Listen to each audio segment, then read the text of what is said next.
anyways, it's almost noon Eastern Standard Time, and I'm just on the YouTube's giving me suggestions, and I watched this guy, and now I'm rewatching him because during the interview he was sound rational, but now he's selling his indicators, and he's in a prop house in New York, Manhattan. So this is pretty interesting stuff, and more level 2 torture, if you're into that. But get a load of this guy and his fantastical story of how things should be. He's all about selling this indicator, where you sign up. He's looking for some willing souls to execute his ridiculous trading.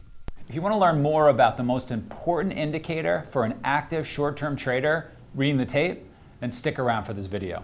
In this video, I will demonstrate how to use reading the tape with 3 recent trades from our prop desk. Get a peek into the trading done on a professional proprietary trading desk and our most effective trading indicator. Notice his geometric shirt. He's telegraphing. He's geometric signaling. You know, he's a social justice geometrist. In this next video. So he's bullish too. Look at this. It's going up. So they don't give you enough time to read this. You have to freeze frame this. But I have a problem with the word training. I guess this is a big turnoff for me. Every time I've ever endeavored to study the market from books and everything, and they say stuff like, there's a training course, and I'm like, does it include a ball gag? Like, what is going on here? And only if it's read. So what's the story here? And the word training, and another thing that's a really harsh trigger for me, is that it's in caps.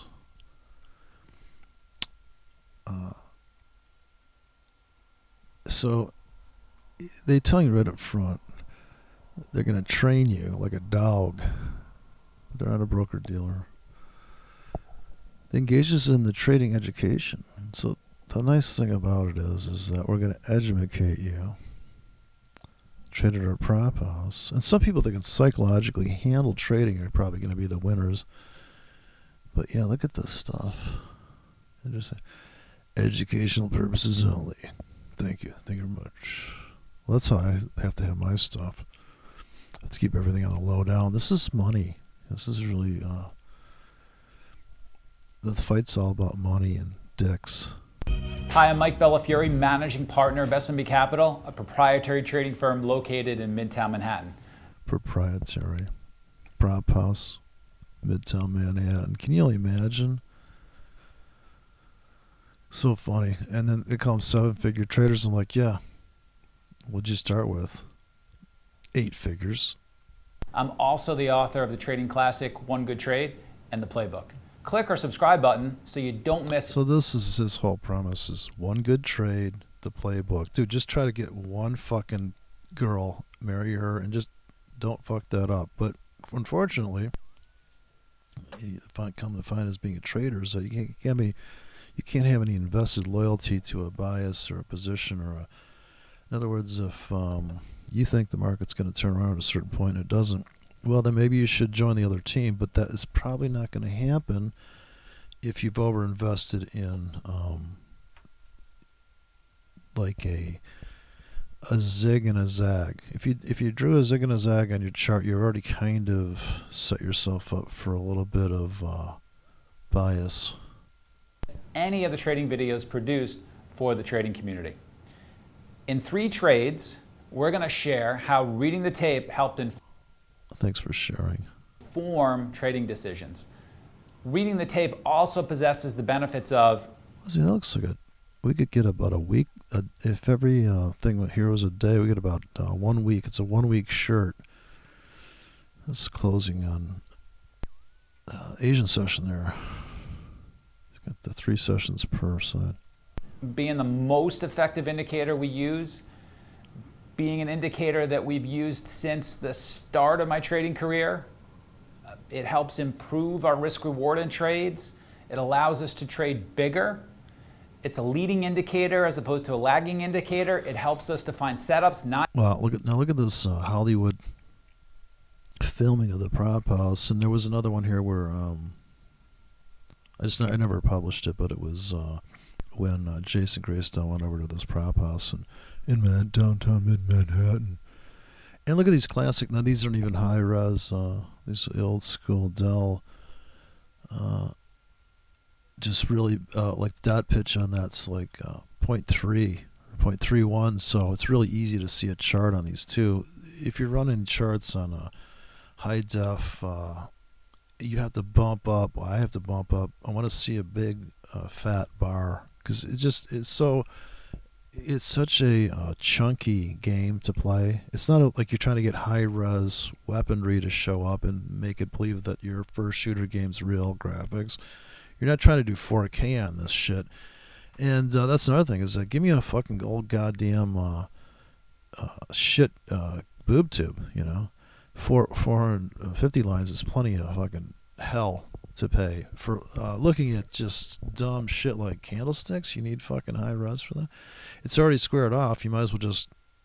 All right, so that's a big problem. Is that the res on the monitors is getting better, and now you're kind of getting this situation where it's like, okay, dude, I'm just actually the cell phones. I saw a 4K 6-inch screen. I'm like, you kidding? Okay. It looked like butter, though. I must say, it looked high res. I mean, the real world's got to be past 8K. What is reality at? How many K is like just looking at your hand in front of your face? How many K are you using on your retina? What is it? 1,000,000 K? What's the reference for us? But yeah, look at these guys. They're wearing headphones. He's talking, and this guy's getting Bloomberg signals in his head right here. There's an expensive fucking monitor. Look at this thing. I swing that out for when I'm scalping. There's my tick chart on that. Oh, that's holding this other Dell monitor. Yeah, so if there was an earthquake, you'd be some fucking issues here, right? Not yet identifiable on our charts. Look at this shot, man. How sexy. This is the guy who's stealing his trades. He's looking over the monitor. Oh, dude. Look at him. He's got like some zigzaggy stuff on. I mean, does anybody come into this trading thing thinking, if I had monitors like that, and if I had a chart like that, and if I could wear headphones like that, and he put the mic up, because he had nothing to say about it. He's got the level 2 shit. All the usual trappings. Look at this. Dude, I did that. I had all that shit hooked up. I don't think it would help me to, are these all tick charts? Now he's got to show up to work. Don't forget these guys are showing up. I don't know if they're coming at 3 a.m. in this prop house. They trade in London Open, I guess, right? Go and take a nap. Interesting. But they really have quite the Hollywood production. Of course, it's Manhattan. And it helps you succeed. Here we go. This guy's seriously thinking. And if you don't wear a shirt like this, you cannot make a fucking decision. I'm telling you. Like, if you don't have a collar on your shirt, how can you fucking be taken honestly? So the guys that were criticizing me, this is what they think trading's about. Well, these people are using level 2 in there. Like, how dare you not wear a collared shirt? You're not a serious trader. In volatile markets. Oof. Oh, he just updated that chart. Now, look at the classic red candle down. Oh, really? I didn't even notice it was going down until it was painted red. Look at this. This guy's fucking... What is he doing? Amazon. Okay, great. Dude. He's not having no trade going. And... look at this guy over here. Like, holy shit. I mean, I'd look at this guy and go, he's got a bigger monitor than I do. No wonder I can't fucking make any money at this goddamn prop house. What the fuck? Look at this bitch has got the whole. He's got a like a fucking 16K monitor on the wall. He's getting Bloomberg depth of market shit. He's cheating. And much more. So stick around, and we're going to run through this vital trading indicator. Vital. Man, is this guy kidding? This can't be real, is it? To improve your trading. Whoa. Okay, so this is the same shots that they had in the other video. Look at this guy. He's got his. We all need this to make money trading. I think that you should have a sponsor. I see Cleef says he has his candlestick coffee cups. You really do need to have. This is the key ingredient to anything if you want to make money. Here, I'm digging this. In fact, I used to run, did a bunch of videos a couple of years ago where you take the dollar, you take the Swiss franc and the euro, which is not a real correlation because it's actually two currency pairs is three currencies when you run them like dollar Swiss, euro to the dollar, because Swiss and the Europeans are so close together, so you get this kind of like almost mirror image going, but not always. So people want to make that correlation because they think that that's going to help them make more money, because then it's going to get dialed in better. It can trade bigger because look at, we have all this confirmation. Fundamentally, it's good trade, and technically, it's a good trade, and it's got to give this trade a 8 out of fucking yeah. Really? Okay, so you're gonna load the wagon on that. Well, how do you define loading the wagon? And do you have an exit hatch? Do you have a thing like, oh man, I swear to God, and then it turned out the crying game, right? It's like, oh my God. Oh, I'm over in what? It's a lady boy? Shit. Fuck. We're already married, damn it. Like, so if you get into a trade and you're like thinking, gee, I don't know, I think I should have waited like 40 more milliseconds before I pulled the trigger. But yeah, this is classic. And of course, if you're in this situation where you have a trader next to another trader, and this guy's trading his ass off, and this guy's not making any decisions, there's also a big psychological issue here, because this guy's going to be like, wow, what a pussy, you won't trade. And then the boss will come up to him and go, dude, like, come on, you're like, get a trade on, you're wasting electricity here just staring at all these fucking zigzags. So at some point there's a pressure. Have you ever worked in these environments where you're kind of competing for, well, any place you go, I suppose, even in a band. Last night it's so funny because my guitarist is a shredaholic, so he went down to adjust his pedals, and I said, on the playback, I said, well, that's why I'm taking a solo, because I could see you were distracted by your, he was tweaking, so I thought, well, I would just take off, and so I just made some ridiculous guitar solo, and I thought, well, yeah, because I don't want to, there's only so much space, and here you have this thing where you're right up next to somebody, and you're not going to, do you really want to mirror? In other words, if this guy says the other guy, hey, what do you think of this fucking trade? He's like, dude, you fucking retarded? I mean, what is going on here psychologically? So that if you're going to trade your own account at home, and this is another reason why the chat room, the whole thing, if you go on TradingView, you almost have to have an aerial view of TradingView. It's just like if you decide to try to explain to somebody why their drawing is just utopianistic, or their projection of where a market's going, is what you're doing is you're saying, I'm forecasting. A lot of people do that with geometry, and of course there is if you're a slave to an indicator as it's coming at you, which is this what this guy's doing. He's saying, okay, we're active traders, we trade real time, we trade at the market. Maybe they do trade on a bid. Maybe they do trade on a limit, but they're saying, okay, we're going to judge it right as it's coming at us.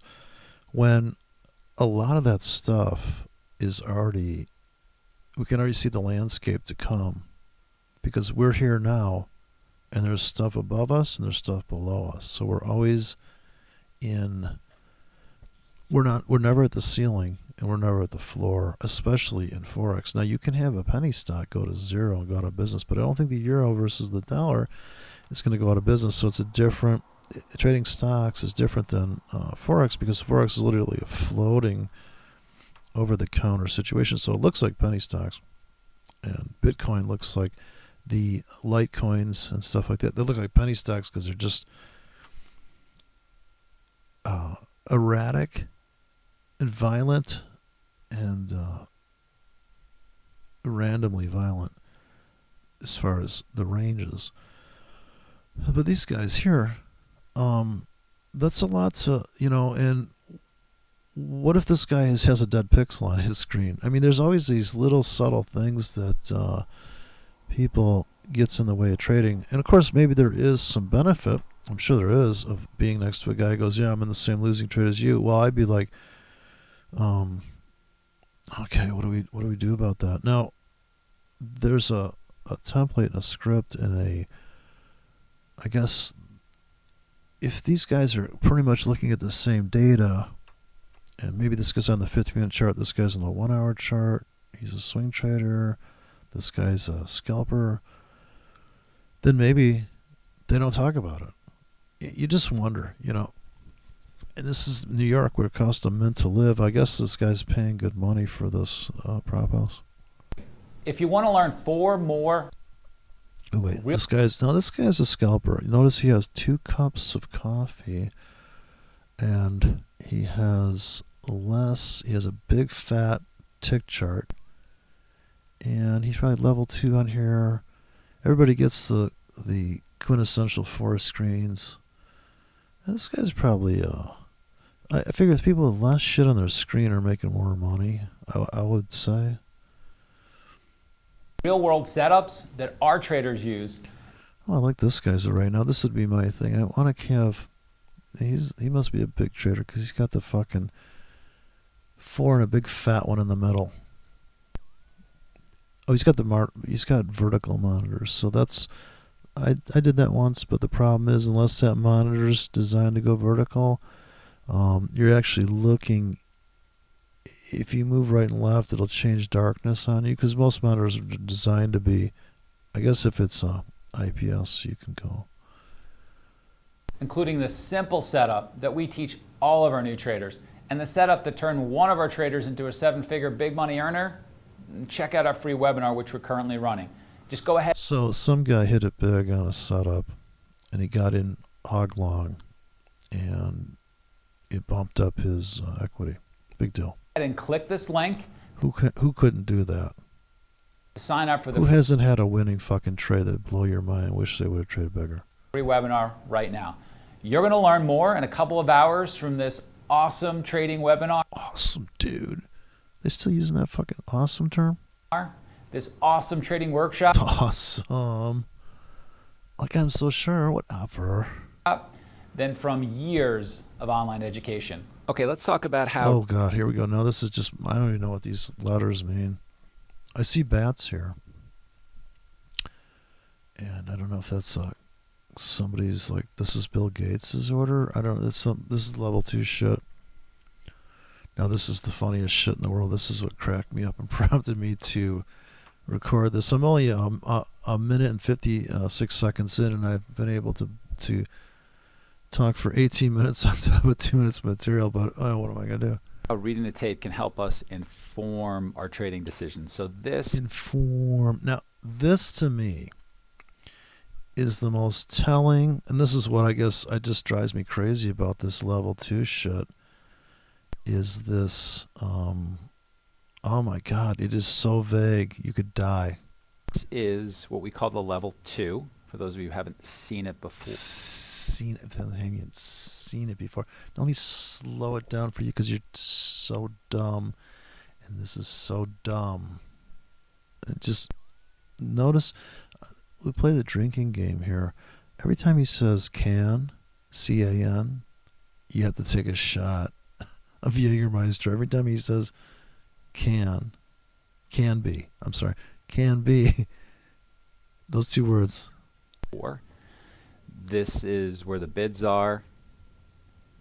You can see ARCA, $32.94 for 700 shares. This is the offer. Right here, you can see INET for $32.95. And these are the time and sales. So you can see 32.945 goes off at 100 shares. So what? So this is the basis of the level 2. When we're talking about reading the tape, this is what we're talking about. The time and sales shows us all of the trades that are going off in the marketplace and for what size and for what price. Oh, God. And the bids and the offers are showing us where people are willing to buy and sell and for what size. But what about you? Where are you willing to buy and sell? I recently Oh, God. received an email from one of our students in SMB DNA who put together this reading the tape examples and did a really good job. And this inspired me to write a blog post, which I wrote about recently. And I was actually really surprised by how many people were interested in the article that I wrote. Admittedly, I wrote the article and I thought it was just going to be kind of a mediocre article. And people love this shit. Look at this. What the fuck? Didn't exactly think it would resonate with reading the tape. Has anybody ever done this stuff? This is like just large group of people. And I put it out there on social media, and I was completely wrong. Social media. Oh, I hate that phrase. Fucking kill me. Kill me now. Dude, it's just social media. Isn't that redundant? Isn't media social already? And the response was much larger than I had anticipated. And so that inspired me to talk a little bit more about reading the tape and this video. If everybody's into it, you know it sucks dick. That's almost a given. Everybody's so interested in this cloud trading. And so this student from SMB DNA put together longs and shorts information that helps us as active traders inform our decisions to make trades. Helps us as active traders, which means trading real time as the market's open, no pendings in structure. And so it's just fascinating. And so example 1 is, hey, bids are stepping up. So that means that bids are stepping up. This is just incredible. Watch this. This is where it just gets hysterical. Our bids here are $32.94, and now we start to see our bids go a little bit higher.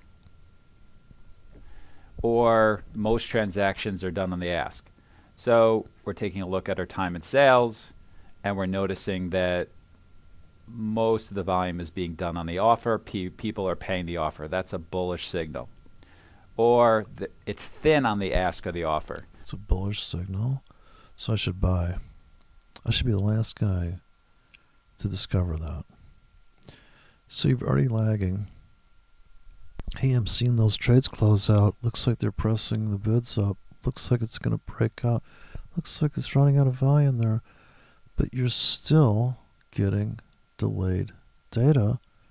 You're still making decisions based on last known fills, last known closed trades, last known volume bar.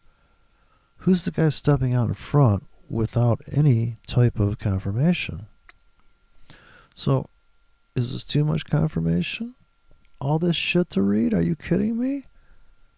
Look at the laundry list of shit on here to try to help you fucking not be afraid to fucking lose money. So we look at the offer compared to the bid, and the offers have much less to sell than it looks like people have to buy on the bid. Or there's a buyer holding the bid, refreshing. So we're taking a look at the bid. We're looking at our time and sales, and they're repeating at 94 cents, and this buyer just will not drop. Or well, therefore what? And so what do we do about that? all this information is just too much information. Who gives a flying fuck? What the fuck? This asshole hasn't moved the... Dude, it just doesn't matter. Everybody's getting the same data in. There's more than one person trading it. Or there's higher highs and higher lows. Oh my God. I just knew we were going to go there. So, and the torture here is you can't even have a chart to even visualize this. You have to, in your mind's eye, get some RAM going just for that fucking comment. It's just a total visual thing here for me. Oh, so we're going to... And then look at this stuff. Ask spoofing. Are you kidding me? Spoofing? I mean, this is mind-blowing, fucking unnecessary. How about spoofing? Oh, well, you got to be careful for that too. You just can't. This is very. There's a lot of manipulation out there. Time and Sales says that. Oh wait, this is not a good trade. No, you missed the entry. I guess you're waiting for too much of this data. It's more of a chart pattern. Big prints on the ask. So you're looking at the offer and you see a really large sale that gets done. Much more done. Yeah, it's too late for you. Or so than you had seen before. That can be a bullish indicator. Can be. Okay, you have to take your first shot of Jaeger. We see the ask spoofing. I'm just going to let that go. That's a little bit too much insider baseball. Boy. No shit. Now that's... And then people think that they keep drilling down on this shit somehow. There'll be 13 notes in the American scale of music. Well, then maybe there's a hidden note. There's a hidden planet plus Pluto. Planet X. Oh, that's where all the good trades are. You see the spies get higher. They're stronger. So we're looking at the Russian spies. They're loving it. At potentially buying this particular stock, and we notice spies getting a lot stronger. That may give us some information to buy the stock. Oh, I forgot. May. I should have made it the May drinking game. May. Can be. And maybe. Stock. It may. All right, most upticks. So we're watching the stock, and it's mostly ticking higher. Buyers accumulating. So we're watching the bids, and we're seeing an area where people are absorbing the order flow, and that area is not dropping. Okay. This area that we're watching is just not dropping. Oh, no. As opposed to, Doji. hey, how come these guys who are buying it, how come they're not dropping? I smell and going Doji. to try and buy this a little bit lower. Okay. So the fact they're not dropping can be a bullish signal. Now, can I see that? I'd see that on the print, right? In other words, if I just watched the fucking bid, and I just was saying, okay, what time frame is my sample rate of this data? Read the ticker. Okay, reading the tape. Dude, how often am I reading this tape? Is this the end of the week data? Or is it the end of the fucking second data? Or is it the end of the minute data? Like, all this is like a completely hypothetical bullshit. All right, and then we think about ask stepping down. So if we're short something, this is going to be information that could be in our favor. I can't take it. So we're looking at the offer, and we notice the seller at 95 cents, and then we start to notice him stepping lower and selling at 90 cents. That can be good if we're short. We notice that most transactions are on the bid, so if we're short and they're hitting the bids, that can be good for our short position. Can be. Okay, so you got to take another shot of Jaeger. And we're short, and we notice that it's thin on the bid. There's more to... Because you're going to get drunk because I sped it up 2x. You're going to get drunk very quickly. Sell on the offer that's showing itself than there is to buy on the bid. If we're short, we like to see that. Big prints on the bid. So they're... We like to see that. Whacking the bids, and we think they're then going to drop. That can be bullish. So this is a really good primer for bullish signals, whether we're long or whether we're short. And Stu does a really nice job with that. And asks me in a question I wrote about this in a blog post, which one is more important, and gives me 3 scenarios. And that led me to my answer. And my answer was, there's not one particular thing that's more important on the tape that I'm looking for. And my answer was, we're using the tape as an indicator, certainly the most effective indicator that we have as short-term traders, the most, and historically the most. And I've been trading for, it's 20 years now. And I use reading the tape as an indicator 20 years ago, and it was the most effective indicator that we had. And today I use it, and it is the most effective indicator that we have to make trade decisions. It's not the only indicator that we use. Is it the most effective indicator you have? Could you please? I'm just going to ask you, is it the most effective indicator that you have? No, you're just so funny. Thesis plus. I mean, why do people use the word thesis, which is a really complicated, highbrow word, and then step in and use the plus sign? This okay. So this is equation. Your thesis, whichever the fuck that is. Why is that in caps? And that's set up from your playbook. Okay. Confirmation from the tape, and then I pull the trigger.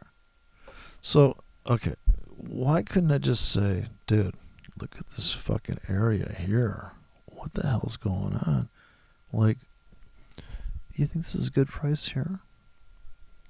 Can't you see that right now in front of you?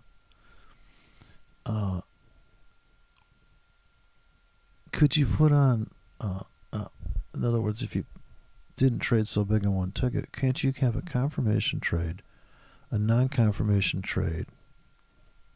You have one that's going to be a stop entry. How about three? A stop, limit, and a market order.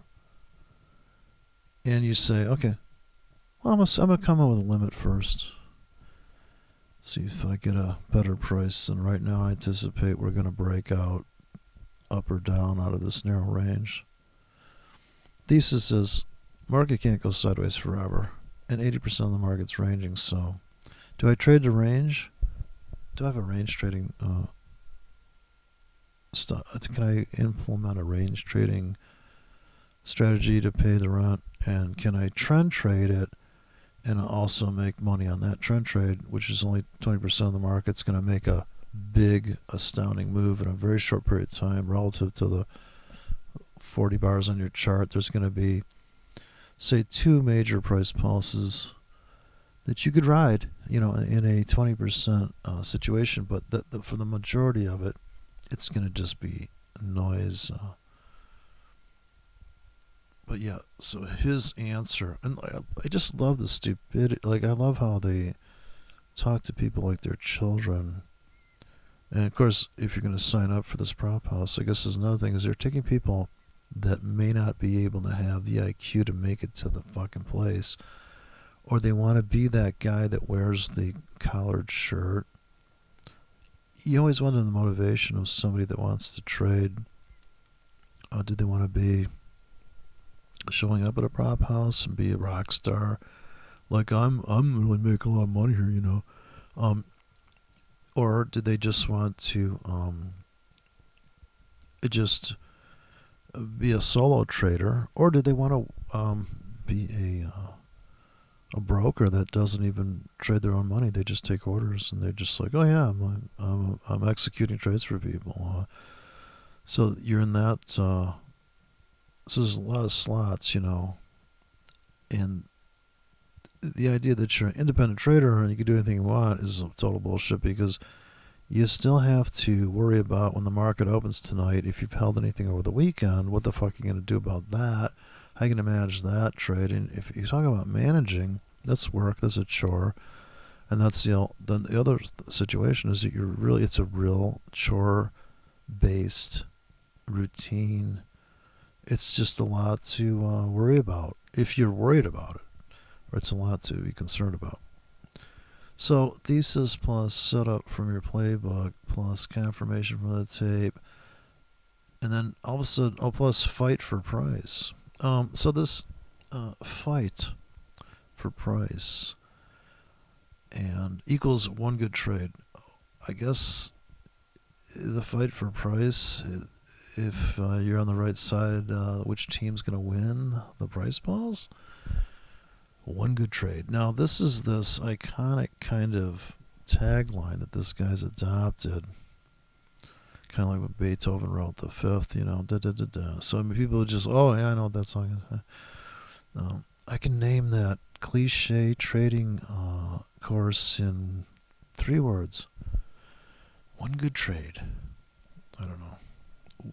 You just wonder. Of course, this guy is not he's running a prop. You got to imagine he's a guy that owns like a dollar store, so there's not much you can do about it, right? He doesn't run the registers. He's got a team of people with their 4 monitors, and if you're lucky and you're a 7-digit trader, 7-figure, so you're in the gold club, you get a jumbotron in front of your 4 Dell precision monitors. Not the only indicator we use, and that's where some people get lost. Oh shit, wait. I forgot I have them on high speed. Yeah, fucking. Okay. Hey, Mark. The only indicator we use, and that's where some people get lost. It's one of other indicators we use, but it certainly is the most effective. And the traders that I work with, the large traders that I work with, the 7-figure traders that I work with, inside the firm and outside the firm, to a man, to a trader, are working on one commonality. See it. See it, see it, see it. And what they mean by that is they have a thesis for a trade, but that thesis is being confirmed by the tape, by reading the tape. The order flow is confirming that their thesis is correct. And so my answer, based on my experience working with these large traders and what they're working on, these are 7-figure guys that we're coaching to help them make more money, is 7-figure guys with coaching. Yeah, I guess you could have a trading coach. I mean, that's supposed to be like a hooker, my trading coach. they develop a thesis, then they look for a setup He's like, yeah, you look okay. How much more money you got? from their playbook. So you're going to look for a setup in your I playbook. always ask the hooker, am I good at trading? She's like, you're better than me. Okay. Here's that $100. Then I get, yeah, hookertradingcoaches.com. I don't think that's taken. Hookertradingcoaches.com. they look for confirmation from the tape. So they look for this most effective trading indicator. The lap dance trade. Then they fight for price, and that equals one good trade. So it's not just And they fight for price. Come here. Give me that pip. using the tape. It's not just reading the tape to make a trade decision. It's putting that inside a list of other variables to help us make really good trade decisions. But it's a very Really, really good trade. He made a really, really good. He put just $1 million in that one ticket, man. I can't believe it until he moved to stop. We were all shitting our pants. important indicator. And so I've talked about this a lot before, but we like to say fight for price. And I wrote this tweet recently, and I was inspired to write it after actually doing a daily report card with a very large This trader. guy's taken with himself. So some guy accused me of being a narcissist. Not like this guy. He's like, yeah, you inspired me to write a blog, and therefore I've done this. For active traders, fighting for price is important as it sets your risk-reward ratio. You mean the volatility? Because the fight's like, wait a minute, they're actually banging into the table I'm trying to have a drink at. Yeah, the fight in the bar is okay till they get over to your table. This is particularly true as you trade bigger. This seems counterintuitive for large trading, perhaps, but is not. But is not. What is he talking about?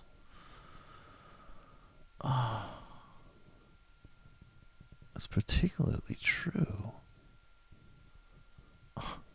Oh my God. Who trades overseas. And I gave him this advice, and then I went on Twitter and shared this with the trading community. For active traders, fighting for price is important as it sets your risk reward. This is particularly true as you trade bigger. This seems counterintuitive for large trading, perhaps, but it's not. You would think that as traders are trading really large size, that they wouldn't care that much about price, but the reality is that they do. Where you start a position determines your exit, and if you're not fighting for price and getting for really good prices, you're going to have to set an exit that's not as good as if you got a better price. Fight for price. So I want to show you 3 examples recently from our prop desk on how we're using reading the tape to help us make better trade decisions. So let's say you want to make a momentum trade. A Roku reported solid earnings and was a stock in play recently. Let's say you wish to play this for a momentum trade on the open. Momentum trade is in your playbook. Roku opens and 54 holds the offer with a buyer paying the offer with velocity. This paying of the offer with velocity is a bullish signal. Roku pulls in 50 cents after that offer doesn't lift, but then retests that 54 area. The offer doesn't lift. Wow. Look at that thing out of the gate. Now, what in the fuck? Why would you put a buy stop here, a buy limit here, and buy one at the market? Oh, man. Tick chart, right? Wow. Look at that. Got a nice top bottom here. And then here it's just totally just, you're going to get your ass kicked if you start chasing on price pulses up. You literally got to buy every, look at all the data. Why so many? It must be a 1-minute chart. I don't know what the fuck's going on there. And this is a chart from that day. You can see it getting held up here at 54. And so now we want to make a momentum trade. So momentum trade is some dumbass moving average, some 200 period moving average on that. What the fuck? Still waiting to see this ass clown trade. At this speed, we're gonna find out really quick if this motherfucker knows what he's doing. I've got a news catalyst. Look at the climax on volume here as it comes up and makes the final assault. I don't know if anybody can see that. If you put sell limits here and you capture this last gasp, how even this trade became a winner. And if you had bought, well, see this no fill here, really, you kind of have to put your buy limits here. Here's a trading range. Up. This is the pivot. Cross. Pivot for that. Falls out about here. This is definitely the people would say, oh, look at the volume. Here's your volume spikes. Of course. Because there's a big move. Right? Big move, volume. What a surprise. God, I can't believe it. Well, that's why we track volume, see?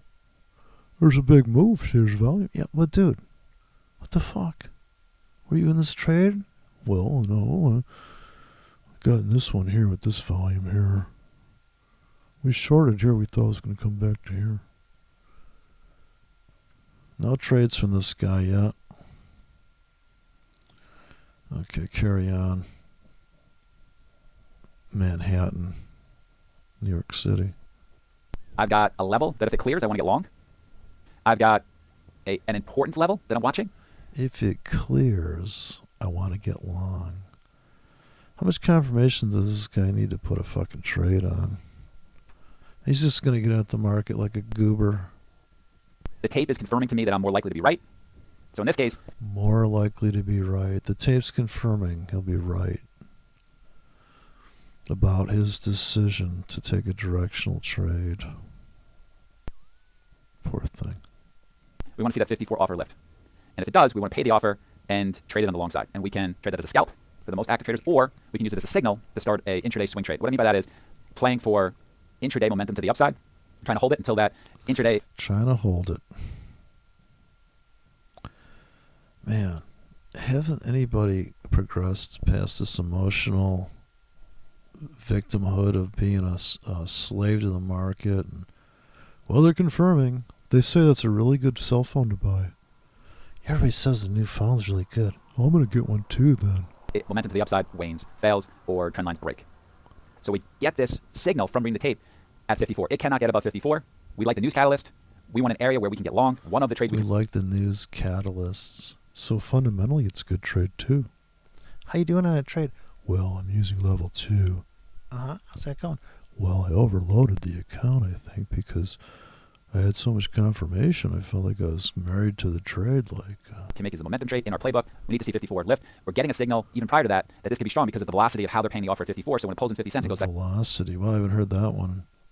I'll give them that. That's definitely a key word. Velocity in these markets. I don't know much about this Roku, but... For the 54, we're very suspicious that it's going to lift. And when it does, we want to go for it. Okay, so we're putting together variables to make trades. We're using reading the tape as a signal, an effective signal that is ready to buy. It's not the only way, by the way, we could have bought that stock, but that is a way to make a trade in that particular opportunity. All right, let's say we want to make a bounce trade. So we just showed how we can use the tape to make a momentum trade. We can also use it to make a bounce trade. In this case, huge offer gets taken as we're looking to make a bounce trade, and then after that... You notice he never did a trade. The stock moves higher. We're taking a look at a daily chart, trading a recent stock that was really in play. You can see it gaps down 40%, 50%. I remember when this term came out, guidance. So I'm trading 15 years ago, and I hear this, well, the stock has guidance. I thought, they're guiding stocks now? And when that fucking word started, it just pissed me off. I'm like, what are you going to call it next? I think lower guidance. And then S&P. Well, who is the S&P 500? Standards & Poor's says it's... Really? Well, yeah, that's what they say. Or Morningstar says. I used to watch all these financial channels in the morning. I'm like, who the fuck's Morningstar? What does Night Moon say? Night Moon says it's all going to go bad. On the open, stock gaps down on lower guidance. See that big gap down? We're thinking about, our thesis is, hey, it's going to bounce. There's value buying, where the stock gaps down and starts to hold lows and starts curling up. So our thesis is it's going to bounce. And we start to see it can't trade below 10. And then we start to see it hold a little bit higher at 10.10. Can't break through 10, and bid starts stepping up higher. All right, and then we want to see it get above VWAP. In this particular trade, for our bounce trade, there was resistance forming around 1040, because every time it touched 1040, it pulled away. Once it got tighter and closer to 1040, a huge offer appeared at 1039 for over 50,000 shares. As soon as the offer was taken on the stock, as soon as that offer was taken out, the stock popped 10 cents, broke the 1040s. It broke that resistance level at 1040s, got above VWAP, and then pulled in to retest that 1040s, and then went up 70 cents higher to 1110. So we're putting together a bounce trade. We want it to hold above VWAP. We want it to stop going down. We want it to hold higher. We want a signal from the tape. Couldn't trade above this particular price. Is it just me, or wasn't the bounce back here? Isn't this the lowest part? He's going to get in here. After all that shit, he's going to get in there. Dude, you're trading the cup and the handle bullshit, where instead of buying the cup and the saucer area, you're getting in. Price is really holding the stock up. Gets through there. Bam, it gets through there. They clear out that offer. Finally gets to a price that it hasn't gotten to. Finally gets above the area of resistance that we wanted to.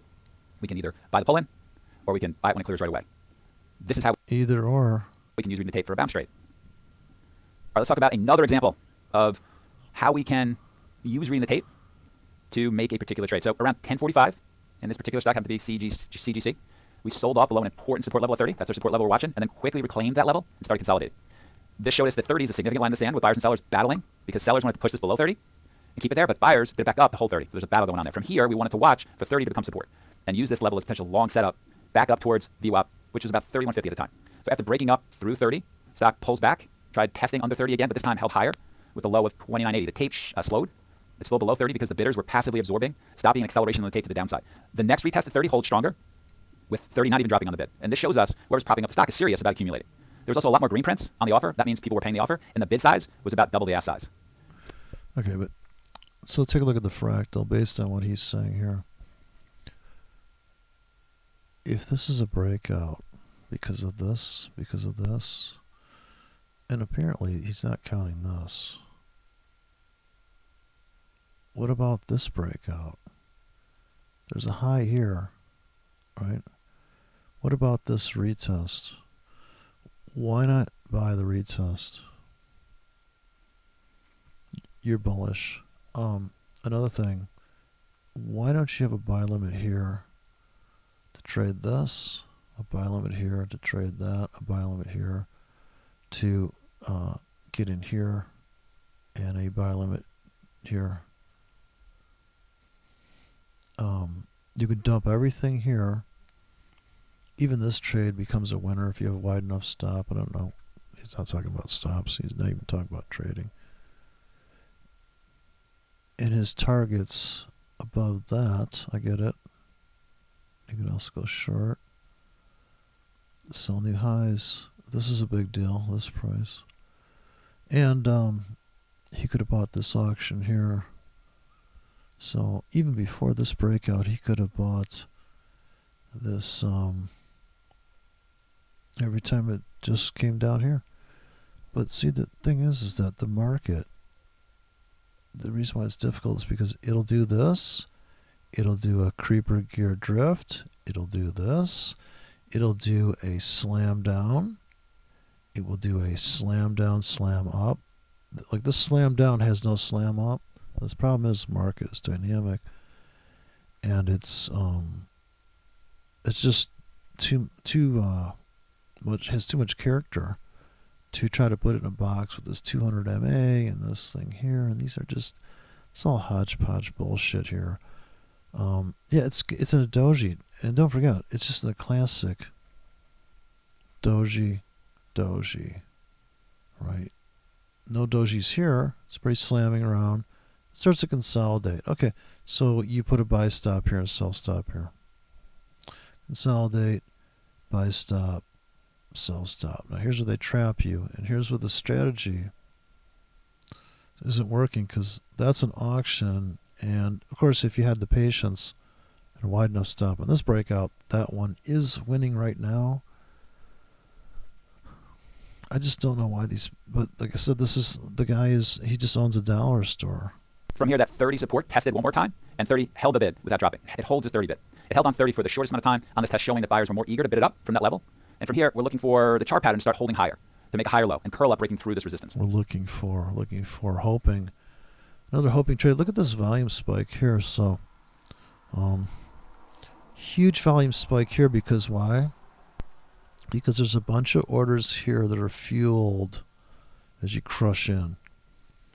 Looking for this. We filled this whole hole here. And, but yeah, you should have thought about accumulating here, and here no fill. Here's another doji wedge. This is the bigger doji than this one because this one is more of a drift down. So it was just before the thing. People are like, oh yeah, look at, and then it gets all quiet. You get a triangle, and boom. And you just could have had an idiot buy stop here with the right ratios, right? You made this, so you had double the ratio there. Without level 2, without this spoofing bullshit. Well, you don't understand spoofing. If you understood it, you wouldn't make fun of it. So as the stock started to curl up towards 30.50, the bids were slowly stepping up about every 5 cents. And once the bid retested 30.30, the tape started speeding up towards the top of the range. Due to the speed on the tape and the higher low and more prints on the offer and the SPY reversing to the speed of the tape. Now we're gonna do that. Dude, get some more. It's like ticker tape guys standing there watching this shit come in. Upside. All of this gave us more conviction to get long. Gave us more conviction, dude. I was so invested. I bet the ranch on this motherfucker. Next day, gap down, honey. My baby's working at the McDonald's, asking if you want that fries with that now. And see if we can get back up towards. My baby mama's got a fucking. She's hooking to refill my trading account. That VWAP area, and it's played out well. It trended up towards our VWAP target. And, overall, watching how the stock acts in a consolidation range is a good, around the 30 is a good time to gather information on whether buyers or sellers are in control. In this case, the continuous bids holding higher in the slow taper and the sell-up. Information. We have information on you. We see what you've been trading. We're manipulating the market just so you lose. Help give us a long bias. So we're using our reading the tape skills. He's reading the tape, is he? Oof. We spoofed that. Sorry, I don't know work no more. To help us to get into a pull-in trade. Strong. We want to figure out where we can buy into a pull-in. The tape is showing us how. The tape is showing us how. Reading the tape is our most effective indicator. We use RTT. That means reading the tape with other indicators. Thesis plus setup plus confirmation plus fight for price. 3 trade examples where we use RTT. That's reading the tape. Of course, he should have went with caps here. R. Oh boy. I don't know. I should write level 2 on this video. Have more fallout from well, you just don't understand, people. So what we learned from this particular video. Reading the tape is our most effective indicator. We use reading the tape with other indicators. Thesis plus like RSI. Or I like to use stochastics myself. Fast or slow. Oh, I like a side of slow with my fast stochastics. Yes, that is a good touch. And I prefer a 10-period EMA just because, I don't know, I like metric shit. Setup plus confirmation plus fight for price equals one good trade. And we showed you 3 trade examples where we use reading the tape. One good trade, son. I want a bunch of good trades. What the fuck is with this guy? To help us make better trade decisions. Come here, you fucking prop trader. Hope that helped. Can I get you some more coffee? What if I owned a prop house? I'd be like, dude, if you need meth to scalp, look, hook this guy up with some fucking meth. Somebody get this guy here. My swing trader's doing heroin. Oh, you know what? We don't have any fucking... Dude, we're looking for people like that. No, you're good. You've been trading so good. What? Okay, just stay away from the really strong heroin. Reading the tape is a wonderfully effective trading indicator and skill that I all hope you spend time on. If you walk away from this video with one idea, it's that if you want to be a short-term active... Walk away from this video with one idea, yeah. Don't ever say the word thesis to me in the same... as you're going to say, read the tape. My thesis is, well, what I'm doing here, what are you doing, son? I'm reading the tape. Now you just step out of the room. Fucking get that doji shit out. I'm reading the tape, damn it. Equities trader, you got to learn the skill. You can't just look at charts. I'm sorry. The best traders that I'm You working can't just look at charts. I'm sorry. You just can't look at charts, man. I mean, the price printing of the bid, that's just not enough information, son. You can see that when I posted that blog, that the response was incredible. That's what tells you it's completely moronic. How many flat earth clicks do you get? It's clickbait. Oh, read the tape. This sounds like that Jesse Livermore shit. Oh, yeah, that's hard. Yeah, reminiscences of a tape reader. with, inside and outside of the U.S., have these skills, are using this information to improve their trading. It is a commonality amongst all of them. I need to see it. I need to see it. Don't get out in front of an idea. Be patient. Wait to see it. It's a commonality to a trader that they're all working on. So if you don't have this skill in your quiver, you want to develop it. If you're not using reading the tape as one of your indicators to get into your trades and you're underperforming, start working on it. Go ahead and click our subscribe button so you don't miss any of our trading videos produced for the trading community. Please add your feedback in the comment section for the videos you'd like us to produce next and what you found helpful about this video. From all of us at S&D, trade well. Oh, Jesus. Too much fun.